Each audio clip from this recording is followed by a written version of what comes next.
Hi, welcome to Okcoin Live. I am Mandy Campbell, head of content and brand here at Okcoin, and I am joined by Haider Rafiq, who is our CMO here at Okcoin. And we are so pleased to have Vijay Boyapati joining us from Seattle, I believe. And he is the author of The Bullish Case for Bitcoin, which is not only a Medium article, but a book that we are very excited about. We consider it the essential Bitcoin reading. And yeah, would love to just kind of kick off the conversation hearing a little bit about your background, Vijay, and how you came to Bitcoin. We also are super excited that we're coming out of the 13th anniversary of the Bitcoin white paper. So we wanted to acknowledge that, and we'll all go around and share our experiences finding the Bitcoin white paper and how we ended up now all kind of dedicating our lives to Bitcoin at this point. So Vijay, would love to hear more about you and kind of your history with Bitcoin. Well, firstly, thanks for having me, Mandy and Haidar. I really appreciate it, and I appreciate the support that you've shown for my book. So I'll give you just hopefully a short story about my background. I'm originally from Australia. My university education was in computer science. I came to the US to do a PhD in computer science, but I ultimately ended up taking a job at a startup called Google, which is not a startup anymore. It's a much, much bigger company. And I worked at Google for a number of years. It was an incredible experience. And you guys understand this. Being at a company that's growing really quickly is very exciting. And for me, it was like having a front row seat on history, seeing Google go from this startup to this world-changing company. I left Google in 2007 to go campaign in the presidential elections. I was really excited about this candidate called Ron Paul, who was talking about these ideas that I thought were really important, sound money, and the fact that the US shouldn't be interfering in the affairs of other countries and what effect that has. I think these ideas were really important. So I went to campaign for him, and ultimately that didn't work out. And for a little while, I became disillusioned with the political process. And I went back to the startup world and started, doing what I do, which is building software. And then in 2011, I came across Bitcoin, and it was a life-changing experience. I didn't know it at the time. How I came across it was I had a bet with a friend about Federal Reserve policy. And one of my side interests is economics. And I won the bet. And the bet was for a single silver coin, which was worth $50 at the time. And my friend said, well, don't take the silver coin. I'm going to give you this other thing called Bitcoins. And I was like, what's that? And he said, don't worry, that this is going to be the new form of money on the internet. It's fantastic. Take it. And I was like, okay, whatever. I didn't know what he was talking about. But he told me I needed to download some software, which was the core software, which began downloading the blockchain. Which took hours and hours, and my laptop fan started spinning and it started getting really hot, and it was a tiny little laptop. I didn't know what was going on. I'm like, what are you doing to my laptop? And he eventually showed me how to create an address, and he sent me 5 Bitcoins, which they were worth about $10 at the time. And that's how I got introduced to Bitcoin. And it took me a while to understand what it was about and why it was important. But it was so empowering for me because it sort of gave me optimism again that we can change the world and advance these ideas, which I think are really important. Human freedom and the ability to keep your savings without interference through technology, not just through politics. And that was a really exciting discovery for me. And so for the last 10 years or so, I've been going down the proverbial Bitcoin rabbit hole, trying to understand what this thing is, because I think it's one of the most important innovations in the last century. I think it's actually the most important innovation to money in at least 1,000 years. It's a very transformative innovation to money. So yeah, that was a little bit of a roundabout way of giving you my background and how I came to Bitcoin. Incredible. Well, if only someone had just sent me $5 when I first learned about, or sorry, 5 Bitcoin when I first learned about it. That sounds pretty awesome and a good way to start. I So, lost those 5 Bitcoins. Sorry to interrupt, Mandy, oh but yeah. to finish that story, I gave that laptop to an ex-girlfriend of mine when Bitcoin wasn't worth very much and she needed a computer. And then in 2007, when Bitcoin started skyrocketing, I was like, man, that laptop's worth 10,000. It's worth 20,000. It's worth $100,000. And so I emailed her and said, do you still have that laptop? I have some files on there I'd like to get back. But she had lost it in a hotel, and you can tell that that laptop has been destroyed. The private keys have been destroyed because you can look on the blockchain, and those 5 Bitcoins have never moved. So those 5 Bitcoins are dead. So we now all know that the total supply of Bitcoins isn't 21 million. It's 21 million minus at least 5, but probably more Wow. than 5. Well, a little bit heartbreaking, I think, probably for you, but they're yeah, somewhere out there. Yeah, so I noticed that you're wearing your Bitcoin swag. We've got the hat, we've got the feeling bullish shirt on today. How bullish are you feeling about Bitcoin? I mean, we're coming out of a pretty incredible, even just the past week has been incredible. We saw the mayor of New York was elected, who has been very vocal about being pro Bitcoin. He said he's accepting his first 3 paychecks in Bitcoin. We had the mayor of Miami announce he is also taking a paycheck in Bitcoin. How bullish are you feeling? Like how does this make you feel just seeing the entire trajectory of Bitcoin and where we are, even today? Yeah, I think I've personally never been more bullish about Bitcoin. I really feel like we're near an inflection point. Most technologies that are transformative have this S curve of adoption where they grow slowly, and sort of people who are technologically savvy, the early adopters, they sort of get involved, and it grows slowly and slowly and starts picking up pace. And then there's this inflection point where growth sort of goes exponential. And I feel like we're right on the cusp of that, from Bitcoin being something for intrepid investors to being something for everyone. And we're seeing that now with the credibility that's being brought by financial institutions getting into Bitcoin, by political leaders getting into Bitcoin, members of Congress being very friendly to Bitcoin. So I feel like we're on that cusp right now. It's a really exciting time to be into Bitcoin, I think. But I should say, I also think we're still very, very early in Bitcoin's adoption curve, because Bitcoin is a new form of money that exists on the internet. And I believe, and I've written about this, I think it's the greatest store of value that's ever been invented or ever used by humanity. And the store of value market is at least $200 to $300 trillion in size. Now, Bitcoin's sort of hovering around $1 trillion. So there's a much, much bigger addressable market here. And I believe Bitcoin over the next decade is really going to capture a lot of that market. It's going to take a lot of the monetary premium out of assets like gold, government bonds, even real estate and fine art. All of these assets are used kind of as a store of value, but I think the market is going to come to realize that Bitcoin is far superior as a store of value than these other assets. So it's going to drain that monetary premium out of them into Bitcoin. Absolutely. Well, I mean, we here at OkCoin totally agree. And just a quick reminder to everyone watching, if you want to share your story of how you got into Bitcoin, we'd love to hear it in the chat.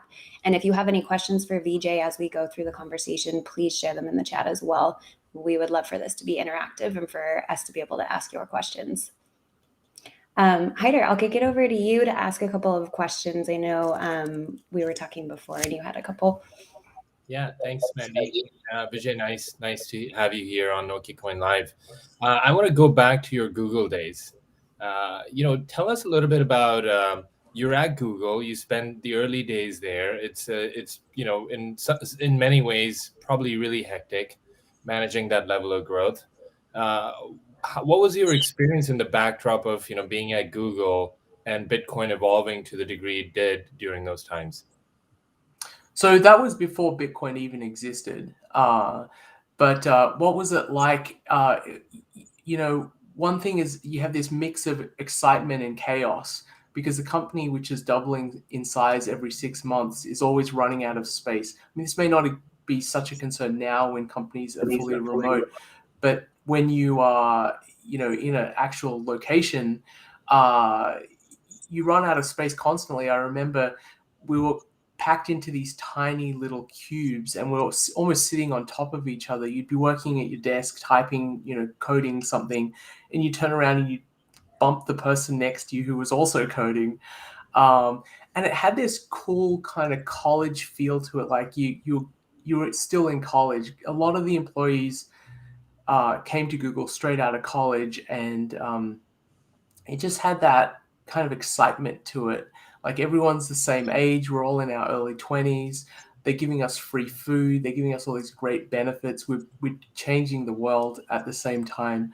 And it had a really, I believe, positive mission, which is great for driving a company as well and getting people on board, which was making the world's information universally available and accessible to anyone on Earth, which is a huge mission. It encompasses lots of different things, not just search, but bringing all the content in ancient books online and making maps available to everyone, videos and any kind of information. So it was a very, very big mission.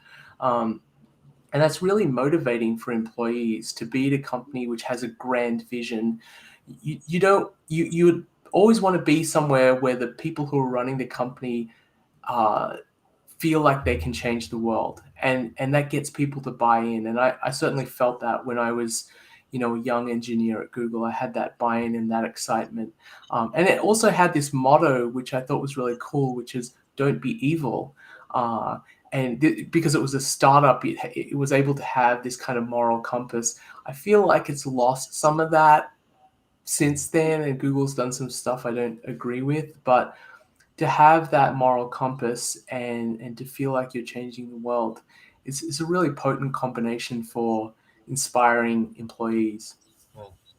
And so we were talking backstage. You mentioned you've grown up in Australia. When you moved to the US, during this time period that you moved to the US, did you have a lot of global peer-to-peer transactions, say with your friends and family? And how did you sort of see Bitcoin playing a role in just changing that landscape of, really long settlement times, really high fees using the vendors that we typically do for peer-to-peer? I'm curious, as you moved around the world, did you have that need? And how do you see Bitcoin and crypto assets essentially solving that or making it better? Well, I actually had an experience when I was a child, which really helped me, I think, understand Bitcoin's value proposition. When I was a child, my mum got pretty sick when I was in, I think, junior high in Australia.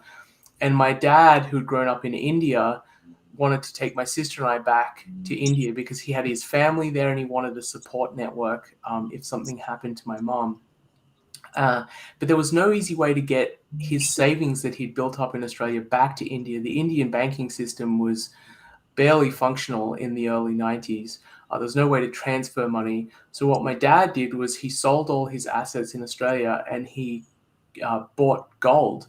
And we went on a plane with my dad carrying his life savings in a bag of gold, with a bag carrying gold. And I vividly remember how stressed out and how scary that experience is, to have everything you've ever saved and carrying it to another country and having to go through customs.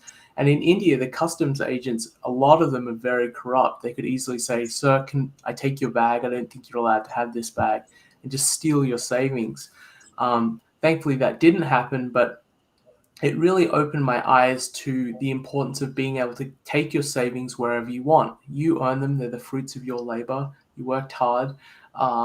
So when I came across Bitcoin and I understood what it was, I was like, wow, this is like gold with teleportation built in. I can transfer my savings to anyone, anywhere on earth instantly without anyone's permission, as easily as sending email. And that's a game changer. That is what I think is the most important innovation to money in 1,000 years. That's literally never been possible before in the history of the world. So I see this as like a history-changing event. We're on the other side of history being changed, and we're still trying to fully appreciate the significance of that. What one personal experience that I had recently, which, one of the benefits of this is I wrote my book about Bitcoin, and there was an artist I found on Twitter who did the artwork for my book, but he was pseudonymous. He didn't have his real name on Twitter. And I said, would you be willing to put some of your art in my book? I think it's fantastic. And he said yes, and he volunteered, and he did it for free, which was amazing. And I wanted to give him some money. So when I launched my book, I did some art sales from his art, and I gave him all of the proceeds. But he wanted to remain anonymous. I don't know his name. I don't know where he lives. I don't know anything about. I don't even know if it's him, to be honest. But I was able to send him payment with Bitcoin, and so I can conduct business with someone that I don't even know through Bitcoin as this new sort of mechanism for transferring value around the world. And I think that's incredibly powerful, and it's going to have really important implications for global trade in the future. Absolutely. Oh, that's cool. I have one more question for you. A friend of mine compares Bitcoin and crypto transactions as almost akin to the barter system, now just powered by software. I'd love your point of view on that. I'd say there's a pretty big difference, because barter trade is very primitive. Societies that were dealing with barter had a very limited scope of trade. It was typically only people that you knew directly and that you could trust, because you couldn't do large transactions without that close proximity and trust. It was typically done within a village. Certainly wasn't done across like nations or anything like that. So I think that's a pretty big difference with Bitcoin transactions. It solves the problem of trust. We have this new system and new asset which we all have trust in. We trust that it's valuable, and that allows us to transfer value between people who don't know each other and don't necessarily trust each other. So my example, for instance, of sending value to someone I don't even know, that's not something that can really happen in a barter-based society. Yeah. I can't disagree. I think that's a great way of looking at it. Well, I think that actually ties in nicely. We wanted to discuss your book more, The Bullish Case for Bitcoin. As I mentioned, I mean, we actually recommend a few things whenever anyone joins our company as kind of a central reading, and those are the Bitcoin white paper, obviously, your article, which is now a book, The Bullish Case for Bitcoin, and then the Bitcoin Standard by Saifedean. We'd love to hear more about, what was the process like of actually writing, I assume it started as like the Medium article. Can you tell us about, how you kind of started writing the article, how you were thinking about structuring it? Did it come out of conversations that you had with people? Would love to hear more. Yeah, that's a great question. So I told you a little bit about how I got into Bitcoin. And so I'd been interested in trying to figure out why it was valuable since I came across it, because I was interested in economics. And I'd spent actually a long time before I knew anything about Bitcoin thinking about gold. Why does gold have any value? It's just a rock that doesn't do anything, yet it's hugely valuable. It has a market capitalization over $10 trillion. So I had this background in Austrian economics, and I thought I had the tools to try and understand Bitcoin. And I spent, several years thinking a lot about Bitcoin and the economics of Bitcoin. Then when 2017 came around, I had a lot of friends and family who were asking me about Bitcoin and saying, what do you think about this thing? We know you're really into it. This was at the start of that bull market when people started getting excited because the price was going up. So I wanted to write something which would provide an economic framework to understand, why does Bitcoin have any value? And I actually think this is the most important economic question of this century. A new form of money was created out of thin air. It's gone from $0 to $1 trillion in a decade. How is that possible? It's an incredibly important question if you're interested in economics. So I thought about it, and I thought I had some of the answers, and I wanted to put them on paper so that when my friends and family asked about it, I could say, I wrote this Medium article, go check it out. I did not expect at all that it would be read as much as it was. It was read over 1 million times. It was translated into 20 different languages by volunteers around the world. I didn't ask anyone to do it. They did it on their own. So it had a much bigger reception than I would have expected. And I kind of put that down to the fact that there's a big demand for people to understand this new technology and for people to figure out that question, why is this valuable? And I had a lot of people ask, like, is this a Ponzi scheme? Is this just for criminals? You know, is it possible that it could get hacked? All of these questions. So I wanted to have a single place I could point people. And I think what really got people interested was that economic framework. Why is this valuable? Why is money valuable? I sort of started with that question. Where does money come from? What is the history and origins of money? And then how does Bitcoin fit in with that picture?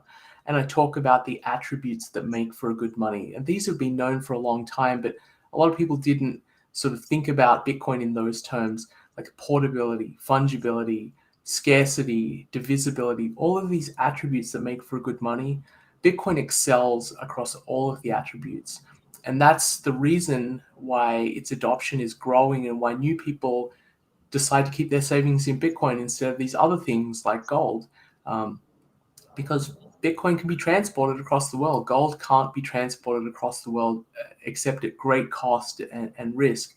So that comparative advantage is a very, very powerful function for getting people to adopt Bitcoin. Yeah, absolutely.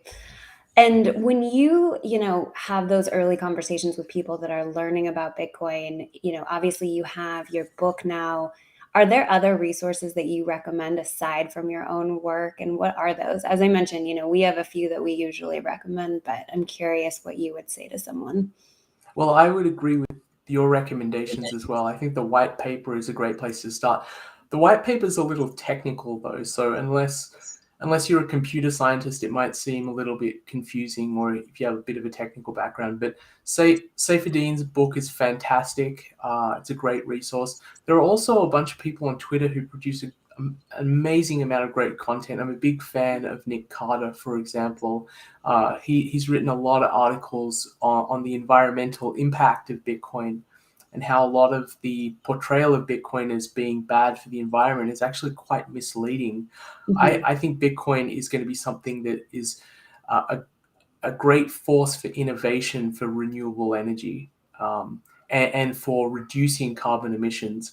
There's a company in Texas that I'm involved with a little bit, which takes the excess gas that gets produced by some oil producers, which would otherwise just go into the atmosphere, and it uses that to power Bitcoin mining farms, these portable farms where they can go to these small locations and capture that gas and use it to power mining rigs. And so that's emissions that are not going into the environment, that are not going to harm the environment, which are going to be used to power the Bitcoin network.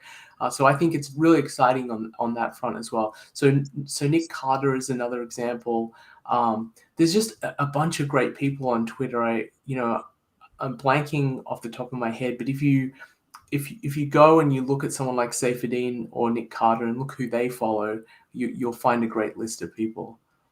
Yeah, absolutely. And, I hope that in 2022, there's more resources around kind of this misperception about Bitcoin mining being this energy drain, right? As you mentioned, there's a lot of interesting infrastructure that's being built, and a large percentage of mining is already using, renewable energy. So, I'm curious, are there other big misperceptions that you've run across as you've had these kinds of conversations? You mentioned Bitcoin's for criminals. Bitcoin is, ruining the planet. Are there other misperceptions that, you're hoping personally, or you hope are kind of squashed in the coming year or so? Yeah, those are two big ones, and I cover a lot of them in my book. Actually, I have a section Yeah. just on common misconceptions. I think another one that's comes up a lot with investors who are trying to figure out Bitcoin is this doesn't have any intrinsic value. So why does it have any value at all? It's just a big bubble. It's another tulip mania, and I think it's hard for some people to understand this because money is actually a very difficult thing to wrap your head around. It's not like traditional assets like stocks and bonds or even real estate, which have cash flow.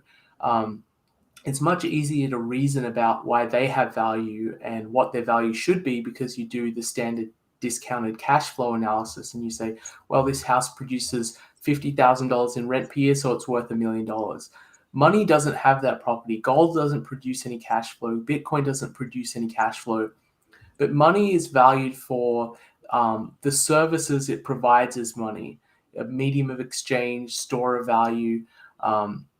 And people want to keep their savings in something that's the most superior form of money and that they think other people will recognize as a superior form of money. That's the interesting part of this market, is everyone's kind of looking around at everyone else and saying, what's going to be the next money? And I want to be the first one in the next money. So it's kind of game theoretic, which is very interesting, but it's also very difficult to understand. And I find like a lot of investors who come from the traditional valuation world don't understand Bitcoin, and they haven't wrapped their head around money. They just take money for granted and assume money comes from governments. That's how it's always been. But really, it's not. If you look historically, most of human history, money was not created by governments. It was gold, which is a market-based money. It's only the last century where governments have dominated the issuance and control of money. And actually, I think they're running a giant experiment on us right now.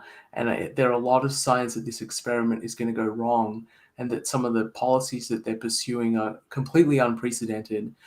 We've never seen a period in history where interest rates were negative across a large part of the world. And that causes all sorts of economic distortions. So you see that there are trillions and trillions of dollars of government bonds with zero interest rates. So you have to wonder, why is anyone putting money into something which has a zero interest rate when the inflation is so high? They're literally losing the value of their savings over time by keeping their savings in government bonds. So we live in this kind of unprecedented time, and I think we're going to return to a market-based money. So this period we live in, I call it the fiat money interregnum. It's the period between the Bitcoin standard, the gold standard and the Bitcoin standard. And I think we're going to move back to a world where we have a market-based money. Yeah, absolutely. Haider, did you have a couple of questions you wanted to chime in with? Oh, I think you're on mute. Classic. Everyone's Zoom experience. So in your article, Vijay, you've written that only when merchants are willing to accept Bitcoin for payment without regard to the Bitcoin exchange rate against fiat currencies can we truly think of Bitcoin as having become a unit of account. What do you think this will be? What do you think needs to change in order for this to happen? Yeah, so I talk a lot about this in my book, and I think one of the big misconceptions that people have about money is that it's just a medium of exchange. And I think this is one of the biggest problems in the economics profession, is to define money as a medium of exchange.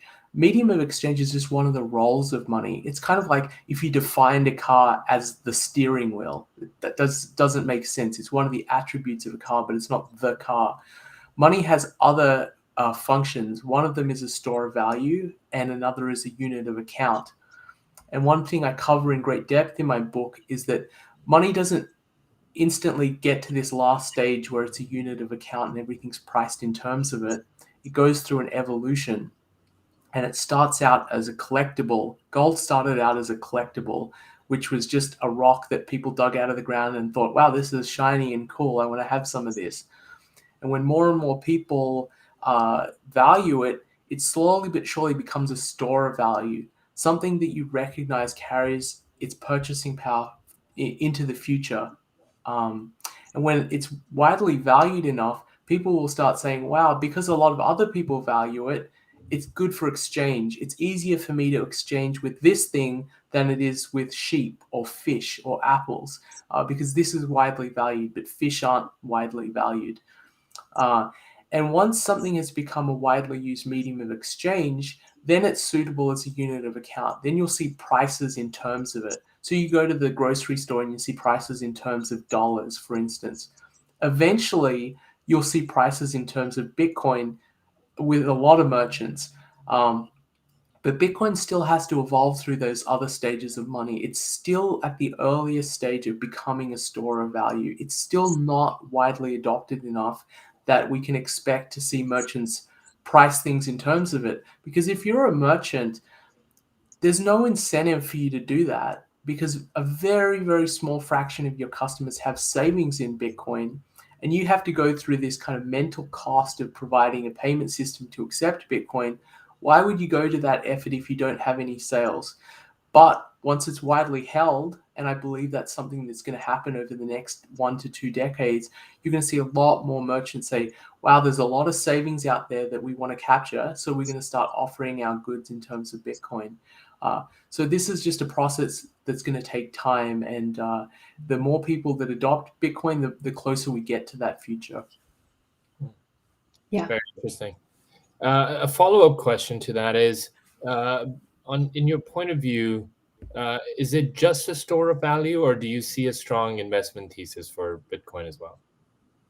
I think I describe Bitcoin right now as a nascent store of value. It's not yet a store of value. It's becoming a store of value. So it's currently it's kind of like a speculative asset, and people are speculating that it will become a store of value. But the really awesome, interesting thing about this is it's a feedback loop. The very fact that people are buying Bitcoin and speculating that it will become a store of value hastens its adoption for that purpose. It becomes a store of value because of the speculation. And this is why people poo-pooing Bitcoin speculation, saying, oh, this is just for gambling, are kind of misunderstanding what's going on. That's how money gets adopted. In the earlier stages, people who are early adopters speculate because they believe something is going to happen in the future. And those people are actually hastening that thing happening. So it's not yet a store of value. It's still what I would say is a risk-on asset. But I believe in the next 5 to 10 years, it'll be a risk-off asset in the way that gold is today, where people think if there's some economic crisis or geopolitical crisis, they want to move their savings to gold because they trust that it's much more stable, that it can't be tampered with by their government, it's hard to confiscate. That will come in time, but we're not there yet. So I'd love to understand that more. You said Bitcoin is a nascent store of value, and maybe in 5 to 10 years, it will be different. But what do you think those, specific indicators are where it moves from a nascent store of value into a true store of value? What are we looking for? I think it's just a function of adoption and people's perception as well. I think we're still at the very early stages of adoption. In the US, adoption is actually pretty good. There are a lot of people who own some Bitcoin. In the world, it's still not quite as good.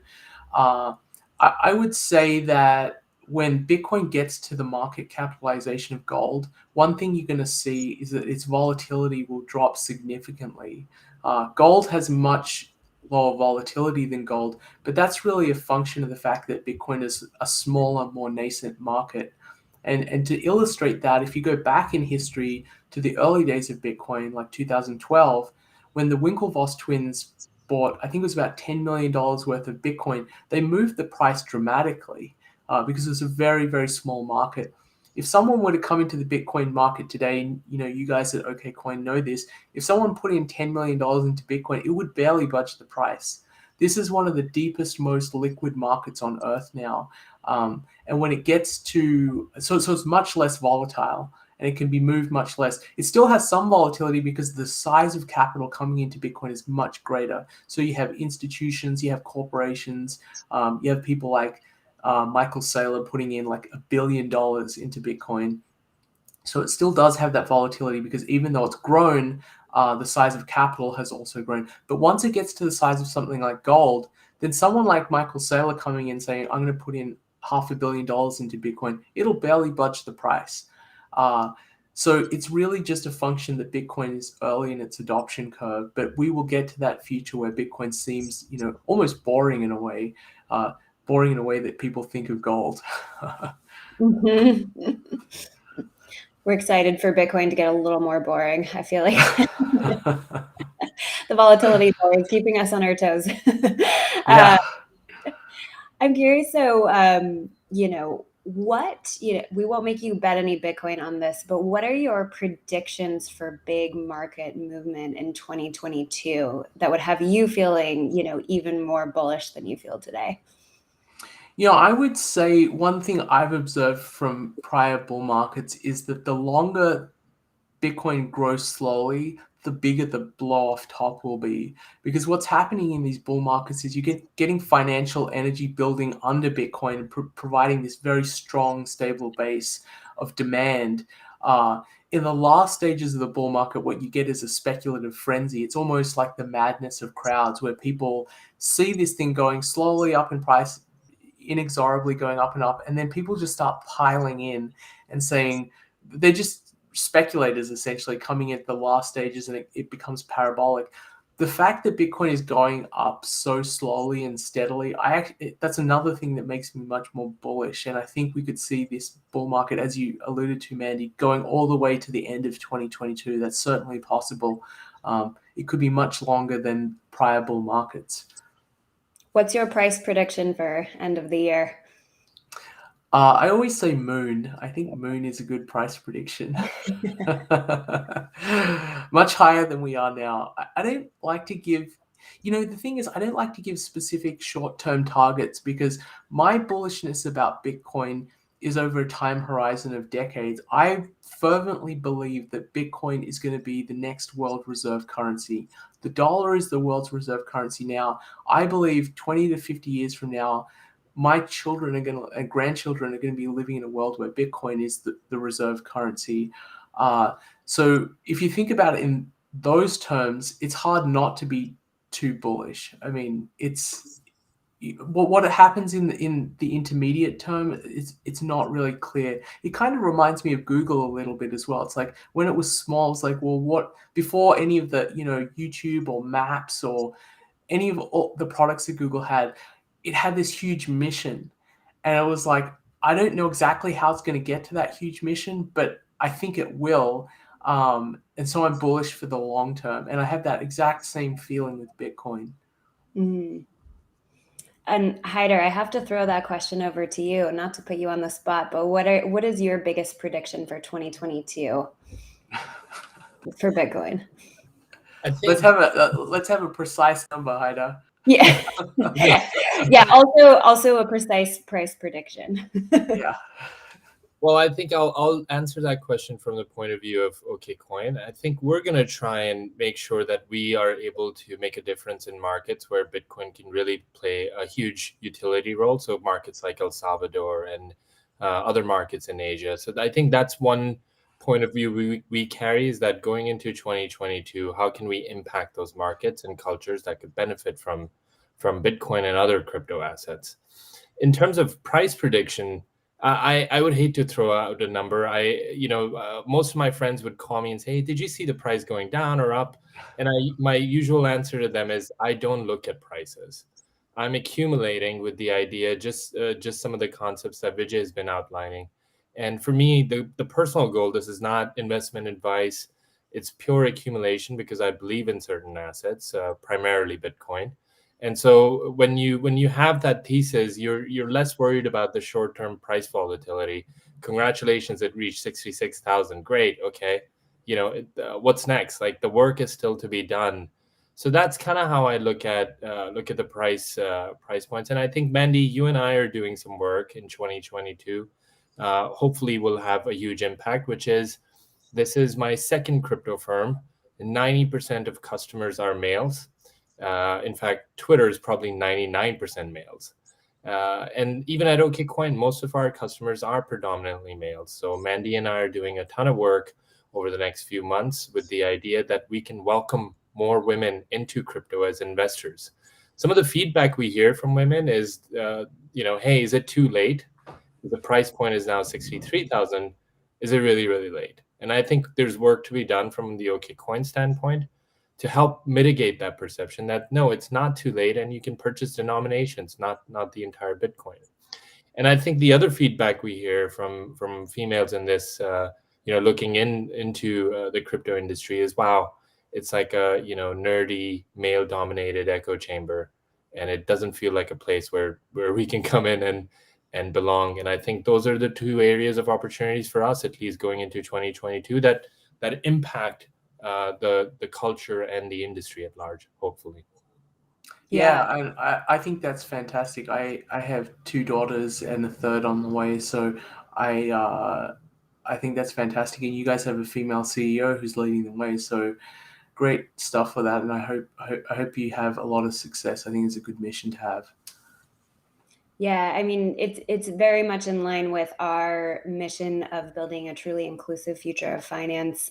We do have the only female CEO of any exchange, and about half of our teams are led by women. So we, do have a big focus there, and we're excited, hopefully to make Bitcoin welcoming for everyone. I think in the past, if we look back for the past, 10 years or whatever, it's been probably predominantly like a pretty homogenous group that have been rallying behind Bitcoin. What, in your opinion, Vijay, do you think people like yourself, or, people who are already firmly in kind of the Bitcoin community, what can we all do to make, Bitcoin more welcoming for more people, and to help people understand that it's not too late? I always find explaining Bitcoin to people calmly and not necessarily with a religious fervor, but with just like treating people as if they're intelligent and that they're curious. They come to Bitcoin and giving them the logical reasons why it's valuable. I've always found that's a successful approach. I haven't had an experience where I've explained to someone why I think Bitcoin is valuable and given them the economic reasons and given them the framework to think about Bitcoin and have them say, no, I don't think that's interesting.